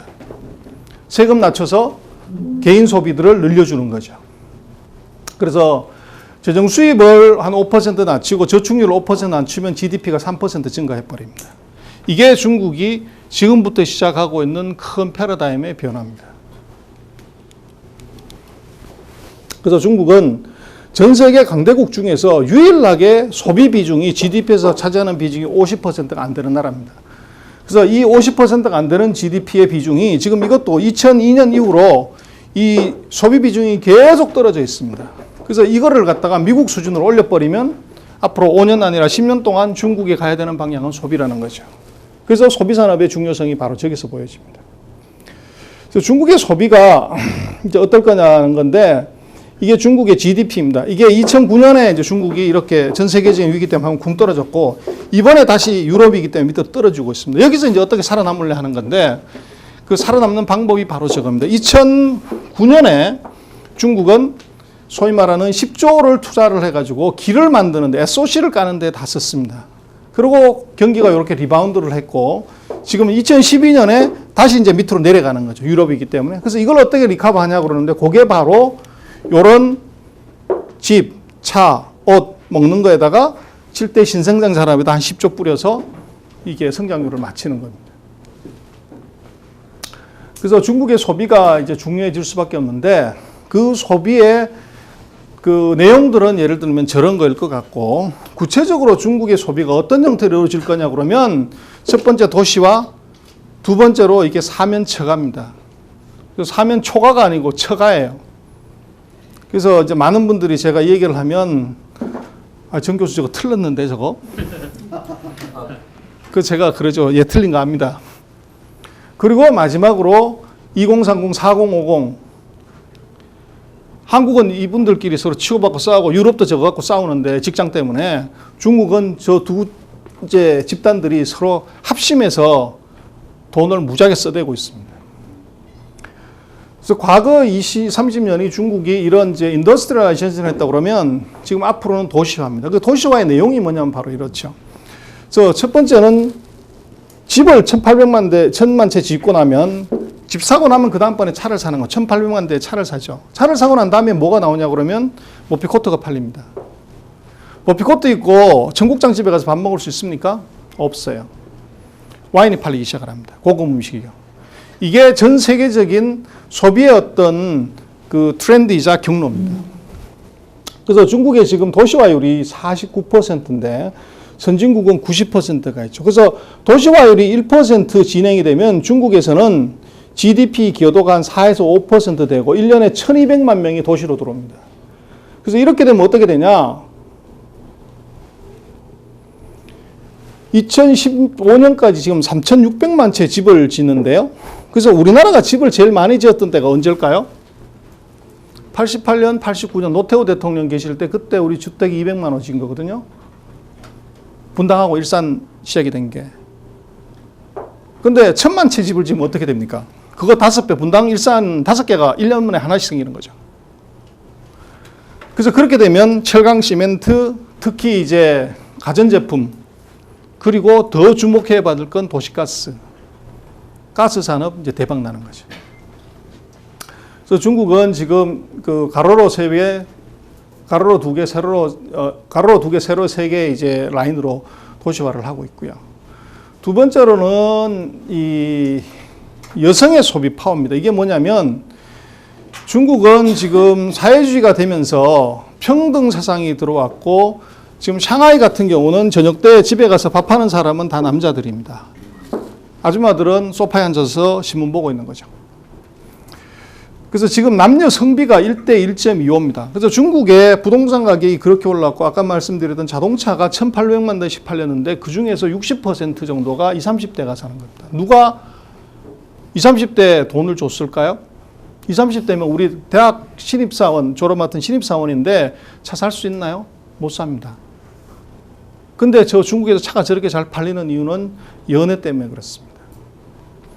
중국의 남녀 성비가 예를 들면 그 1000만 명이 있으면 250만 명은 여자 짝이 없는 거죠. 그러다 보니까 여성들의 파워가 무지하게 세져서 나는 차 없는 놈하고 연애 못해. 이게 저것의 가장 중요한 일입니다. 그리고 중국의 집값이 그렇게 올라간 이유 중에 하나는 차는 있는 거 알겠는데 결혼 허락받으러 가면 장모님이 물어보는 거죠. 미스터 김 집 있어? 집 없는데요. 그럼 내 딸 못 주네. 집이 없으면 장모님이 허락을 안 하는 거예요. 그래서 이 부동산 가격은 중국은 장모님이 올립니다.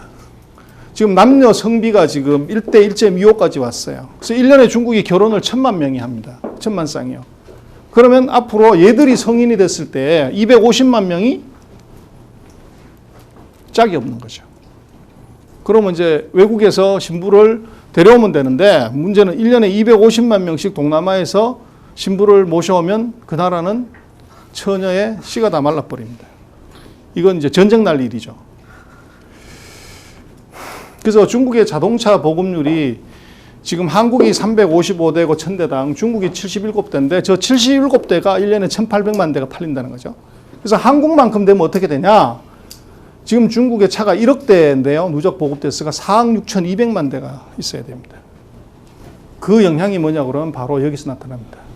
최근 2년 반 동안 한국에서 주가가 가장 많이 오른 멋있는 주식이 뭘까요? 예? 2009년 1월 1일 날 5,800원짜리가 68,700원 가서 1,111배 올라간 주식이 바로 기아자동차입니다. 왜 그럴까요? 간단합니다. 장모님이 차 없는 놈 데려오지 말라고 그래서 중국에서 소형 자동차가 엄청나게 팔리면서 거기에 대박난 게 바로 기아자동차입니다. 그래서 지금 그 중국 그 소비를 놓고 보면 5060, 8090, 2000년 이후 이 세 개의 인구들 특히 요 58년 개띠부터 시작한 요 베이비붐 세대들, 60년 세대들이 이 사람들이 지금 중국의 소비의 이제 핵심인데요. 20, 30대들은 아까 말씀드렸던 6+1 가족 구조, 할아버지, 할머니, 외할아버지, 외할머니, 엄마, 아빠의 애 하나이기 때문에 얘들 결혼시켜서 필요한 돈은 부모들이 다 되는 거죠. 그래서 이쪽은 초과 소비를 하지만 잘 먹고 잘 삽니다.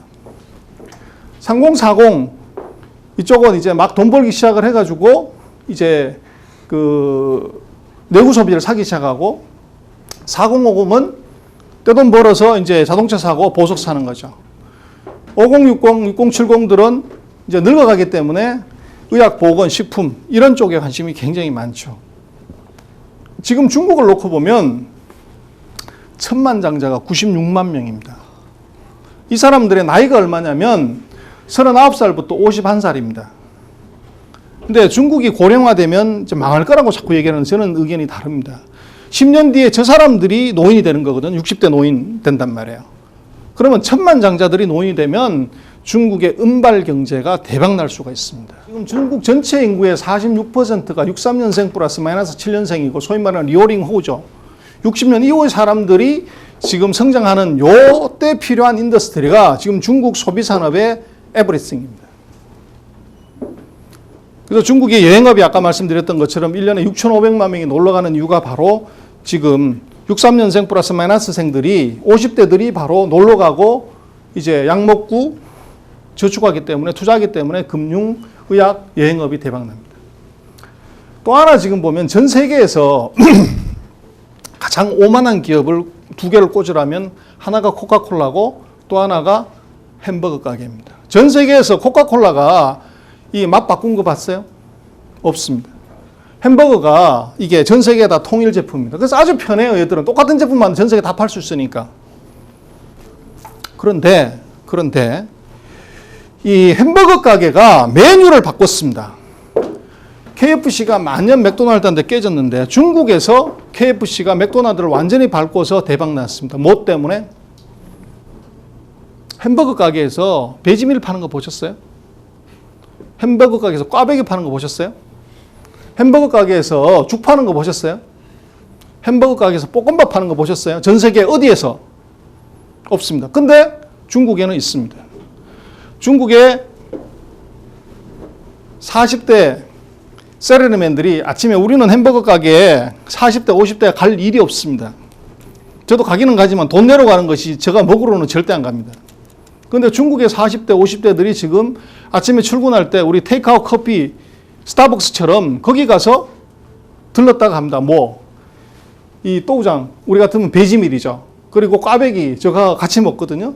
그리고 이 죽을 팝니다. 죽을요. 전 세계의 햄버거 가게에서 죽 파는 나라는 중국밖에 없습니다. 13억 인구의 입맛이 전 세계 최대 다국적 기업의 메뉴판을 지금 바꿔놓는 상황입니다.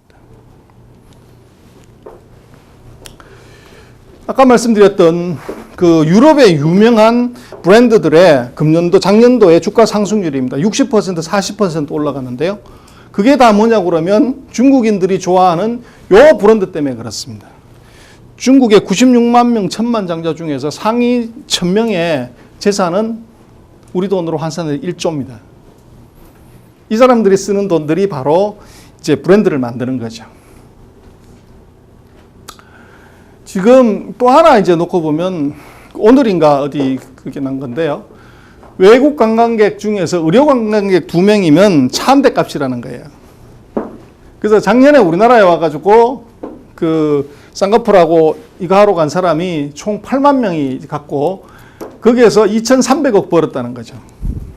그래서 지금 전 세계의 미술 시장 점유율 39%가 중국입니다.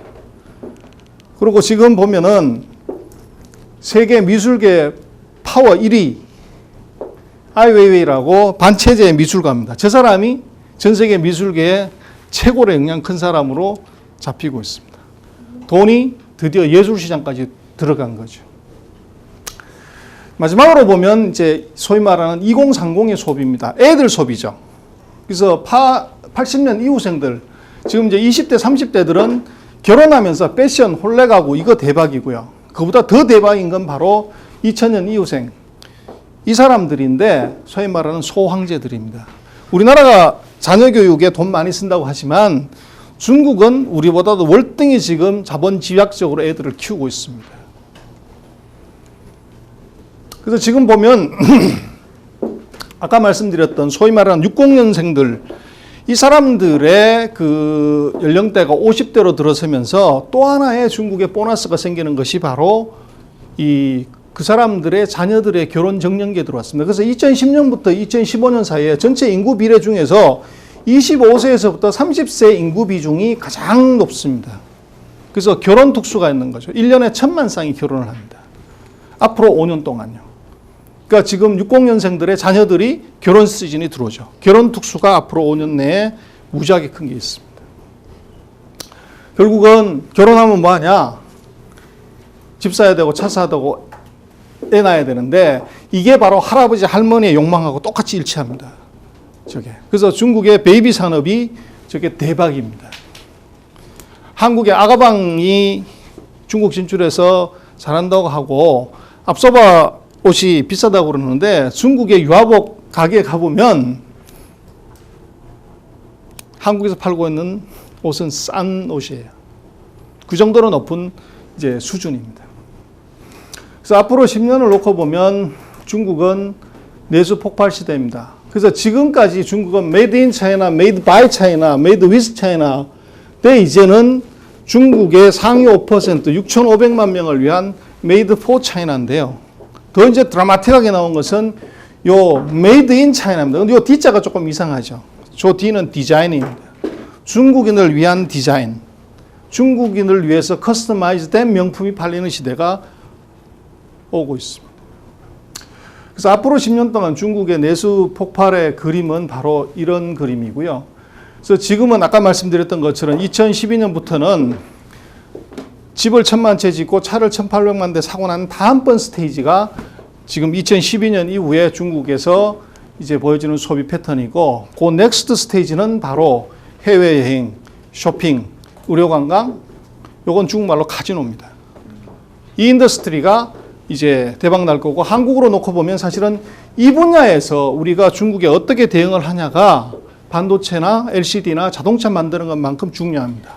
그래서 의료관광객 한 사람이 자동차 한 대, 소형차 한 대의 값을 내고 가는 이런 비즈니스가 이게 전 세계에 지금 없는 거죠. 근데 그 우리 바로 옆집에 6,500만 명이 기다리고 있습니다. 작년에 우리나라에 한 200만 명 중국 관광객이 왔다고 그러는데 10년 안쪽에 1,000만 명 이상 올 거라고 지금 예상을 하고 있는 것 같습니다.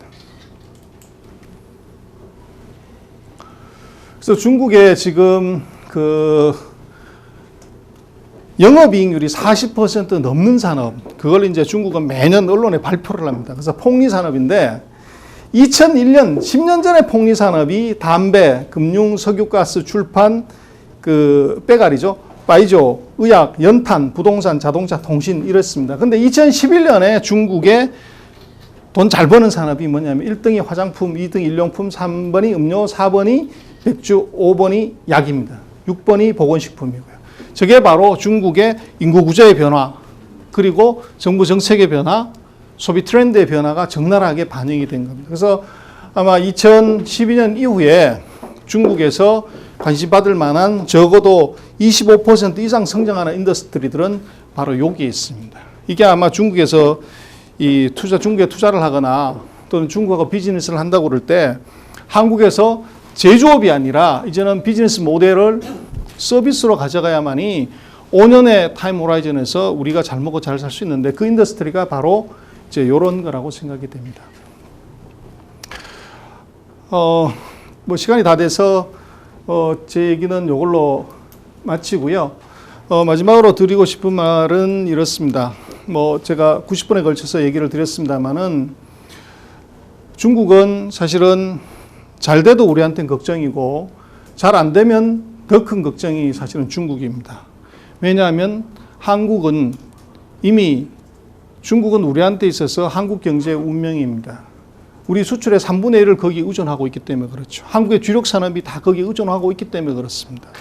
그리고 한국의 투자, 앞으로 해외 투자에 이제 아마 주류는 중국이 될 수밖에 없고 그것이 주식 투자나 펀드 투자나 이것뿐만 아니라 제조업 마찬가지고요. 근데 문제는 좀 안타까운 것은 우리가 아마 그 금융위기 전에 그 금융업에서만 한 30조 원의 돈을 거기다 갖다 부었었습니다. 근데 그것이 반토막 난 거죠. 15조로. 근데 한국에서 그 사이에 제조업이 중국에 가서 최근 3년 동안 삼성이, LG가, 현대가 벌어들인 돈 다가 15조가 될까요? 안 됩니다. 근데 우리가 중국에 투자해서 제조업이 아니라 금융에서 투자해서 그렇게 큰 돈을 한 방에 날린 진짜 이유가 뭘까요? 여러분들도 아마 중국 펀드 사신 분들이 계실 건데 중국 펀드에 편입된 종목이 도대체 뭐가 있는지를 아시는 분이 몇 분이나 될까요? 그리고 거기에 편입되어 있는 종목들을 정말로 어떤 회사인지 증권회사나 자산운용사에 요청해서 읽어본 분들이 얼마나 될까요? 결국은 신봉사 투자를 한 거죠. 그래서 최근 3년 동안 한국에서 포스코나 캐코나 SK텔레콤이나 이거 샀으면 돈 전혀 못 벌었을 겁니다. 근데 우리나라 한국에서 중국 펀드에 가입되어 있는 편입되어 있는 종목들이 전부 페트로차이나 차이나 모바일, 우리로 얘기하면 포스코, 캐코, SK텔레콤 같은 회사들이 들어가 있습니다. 그래서 결국은 GDP가 9% 성장한다고 하면 10% 성장한다고 하면 잘 나가는 인더스트리는 20%나 30% 성장하는 것은 기본입니다. 그리고 20%, 30% 성장하는 산업에서 거기서 똑똑한 기업은 1등하는 기업은 40%, 50% 성장하는 것은 당연한 일이죠.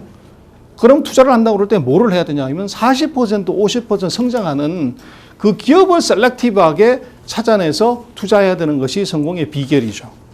근데 GDP하고 같은 성장을 하는 철강산업, 통신산업 이런 산업들은 GDP하고 같이 성장하는 산업입니다. 그러면 시장하고 같이 따라서 가는 거죠. 결국은 투자라는 것은 아는 것만큼 보이는 것 같고요. 그리고 보이는 것만큼 내가 수확을 얻을 수가 있습니다. 한국에서 중국 투자에서 실패했다, 돈 못 벌었다고 하는 것의 진짜 이유는 제가 볼 때는 우리가 중국을 잘 몰라서 그렇고 또 다르게 생각을 하면 알려고 하지 않았기 때문에 이제 벌어진 일이라고 생각을 합니다. 그래서 이 추운 이제 겨울에 영하 10도의 날씨에도 오셔가지고 아마 중국 공부하시는 아마 여러분들 정말로 대단하신 것 같고요. 아마 2012년에는 아마 중국을 더 자세히 아시고 하시면 2010년에 잃어버리셨던 손실을 아마 앞으로 5년 내에 그것의 3배를 벌면 되죠. 그 전제는 저걸 알면 내가 두렵지 않은 거죠. 그래서 제가 볼 때는 펀드 매니저를 탓할 것이 아니고 내가 모르고서 돈을 맡긴 내 손을 탓해야 되는 것 같습니다. 근데 중요한 것은 워런 버핏이 한국말을 합니까? 아닙니다. 한국을 한 달에 한 번씩 와 봅니까? 아닙니다. 그럼에도 불구하고 한국의 주식을 사서 귀신같이 먹는다는 거죠. 그래서 무슨 의미냐 그러면 결국 투자라는 것은 살아온 삶의 흔적을 갖고서 그 경험을 갖고서 돈을 따는 인더스트리입니다. 중국이 우리보다도 15년, 20년 우리보다 뒤진 산업에서 뒤진 그 경험을 우리가 먼저 간 경험을 잘 활용을 하면 거기서 투자 수익을 낼 수가 있습니다. 그래서 트렌드 읽기가 굉장히 중요하고 그 트렌드 읽기는 사실은 중국같이 이제 정책 변화가 심한 나라는 매일 팔로우업을 해줘야 됩니다. 그리고 적어도 한 달에 한 번은 그 트렌드에 대한 추세 점검을 해야 되는 것이죠. 그래서 아마 앞으로도 이런 기회가 있으시다 그러면은 아마 더 좀 적극적으로 참여하셔서 들으시고 하시면 아마 투자하시는데 반드시 좋은 성과가 있을 것 같고 또 그 투자의 세계 어떻게 보면 돈 버는 세계에 있어서는 1년, 2년은 사실은 깨질 수도 있고 그래서 마지막 레이스에서 1등하는 것이 가장 중요하죠. 그래서 지금 그림을 놓고 보면 앞으로 3년에서 5년의 타임 호라이즌을 놓고 보면 한국이 중국에서 돈을 벌고 돈을 딸 수 있는 기회는 저는 최근 2년의 그런 아픈 기억보다는 웃을 수 있는 기회가 훨씬 더 많을 거라고 생각을 합니다. 예, 긴 시간 동안 경청해 주셔서 고맙습니다. 마치겠습니다.